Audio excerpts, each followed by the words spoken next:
Feels good.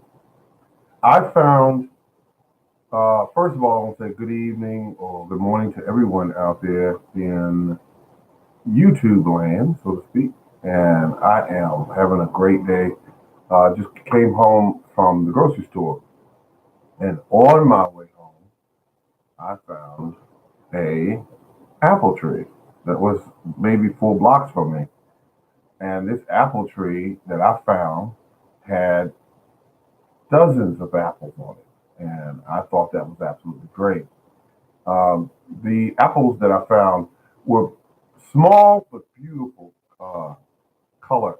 I I am in the process right now of putting a video up, and it's downloading at this very moment. And I think I called it "Found Apples in My Location" or "Found Apples in My Neighborhood," something to that effect. However, you'll find it's the latest video I put up. So today I'm going to be planting. Oh, yes, I'm excited about that. I'm going to be planting collard greens and kale today. I think I will shoot some videos. I'm not sure if you guys want to see some videos on it, then I'll shoot some video. But if not, you know, it's not something that you got lots of videos on YouTube where you could see that. But I am going to start today, and I'm going to do like I've always done. I'm planting it in cow manure. I've always done that. I think it gives my plants a jump. I think it gives them the benefit of the doubt. I don't want to. I'll either use that or like I've done in the past. I've always used compost. When people say, "Well, why not just put it in regular planting soil?"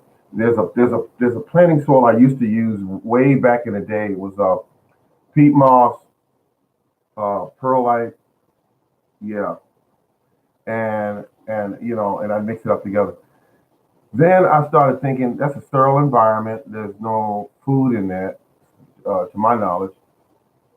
So now what I do is I absolutely put in either some compost or some cow manure. And here lately, I've been just using all cow manure and a little bit of vermiculite in the the tray or pot. And I found that it grows a bigger, stronger, more vigorous plant. I had some big plants that I put in the ground this year that were grown from the third month, and I tell you, it was crazy. I mean, I was running out of space only because the plants were getting bigger, and as the plants kept getting bigger, I was trying to keep them in sunlight, also keep them in my greenhouse, and it was just crazy. So now I've learned to not plant them so early, uh, because you got to have a place to put those plants. And let's see, the plants that did extremely well on my location was the tomatoes this year and the cucumbers. I used to do really good in squash, but I think the weather had a lot to do with it. And I was trying to find out from a lot of you out there, have your crops, and there's no shame in it if it has, because of the weather this year being very cold all the way up into your almost into your growing season, and also you had a lot of rain. Did it by any chance slow down any of your items you were growing? Because definitely had an effect on what I was growing. So that's where we are. And I got to go out here today. I got to prune these tall fruit trees. Should I? I better make a film of that. I better make a film of that because most people are not going to believe that these dwarf trees are 17 feet tall, 10 feet across. They're not going to believe it unless they see it on film. So I might set the camera up where I could, really show that. And I'm going to bring them back down. Like I said, all my trees are going to stay between 7 and 6 feet. I believe in that. So that's where we are. Hello, how you doing? Look forward to the episode around. Because it's cold, but plants. Oh yeah, absolutely. I noticed that myself. They were slow, and then the peppers picked up, and the tomatoes picked up. Um, But I noticed that you grow a lot of trees in your videos, and I'm looking forward to you know um, getting my trees off to a good start. Uh, so I have tons of apple trees. The, the highest number of trees I have on certain items would be the cherry trees, the apple trees. They are. You can tell what my favorite is because that's what I have the most of, and so that's what that is. So I really had a good time growing my trees, but I want to find out.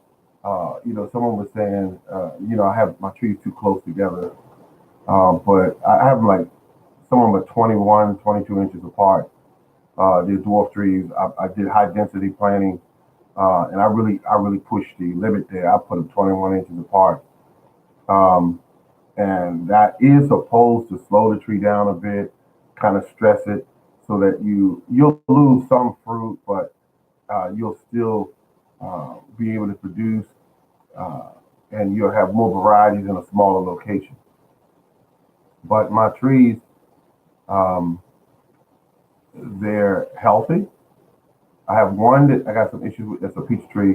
Something's going on with the leaves. They turn like a whitish color on them. So I'm gonna look into that and find out what's going on.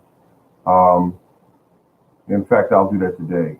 Take a picture of the leaves and then send them off to the Department of Agriculture and try to get some information. Um, so that's my deal on that. Oh, thank you for the thumbs up. um, the fruit trees are fun to grow. They produce for years. If you know what you're doing, like a lot of us are learning, and I like to include myself in that. I am a avid gardener. I've been doing it for about 18 years now. So a lot of things I have learned, but I never cut off and say I know everything because when you do that, then you stop growing and you stop learning. So at any rate, uh, my favorite trees right now happen to be. I gotta say my apple tree. No, my peaches and my apple tree. Peaches first because they were the first trees I had that started producing. So I'm having a good time with that. So that's where we are. Morning Garden is going to be bringing some videos uh, to you on pictures in the yard, basically. And I want to make sure that you see what I'm doing and how I'm doing it, and I'll keep it moving. This is the Morning Garden Show. Thank you very much. I'll be back very soon.